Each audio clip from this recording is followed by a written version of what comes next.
भक्ति रस के कुछ शब्द निवेदित हैं कि रामू अयोध्या के ठाकुर की तिहु लोक में छाय रही ठकुराई। कोमल पाँव बिना पन ही दुख धर्म के हेतु सहारा घुराई।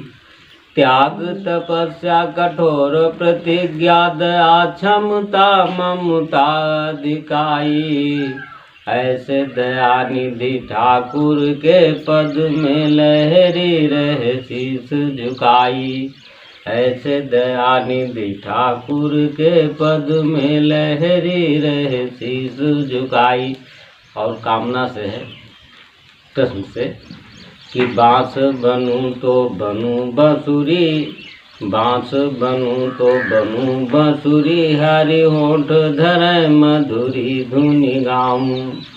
राखू जो हों बनूं कजरा, लगी कान के नैनन में सुख पाऊं। मोहन मोही पे मोही राह, बनी माल वजंती गले लगी जाऊं।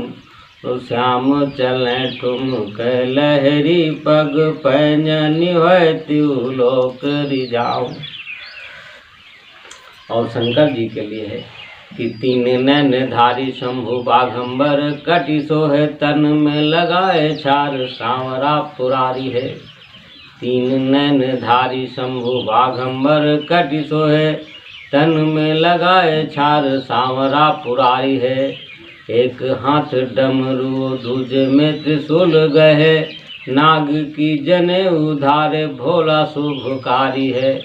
शशि शीस शंकर के भाल पे तिलक, दृग कानन में कुंडल है मुंड माल धारी है। विष हलाहल गले भागीरथी के सन में, लहरी लपेटे ब्याल शिव छवि न्यारी है। तो शिव के पद पंकज लाग रहूं, यदि काठ बनूं तो बनूं मैं खड़ा हूँ। शिव के पद पंकज लाग रहूं, यदि काठ बनूं तो बनूं मैं खड़ा हूँ। यदि लौह जो हों त्रिशूल बनूं, हर के कर नीरज मैं नित आऊं। और शिव के कट में मम खाल रहे, यदि बाघ बनूं तो बड़ा सुख पाऊं। लहरी वही ठाव की धूरी बनूं, जहाँ रोज शिवा शिव धारत पाऊं। लहरी वही ठाव की धूरी बनूं, जहाँ रोज शिवा शिव धारत पाऊं।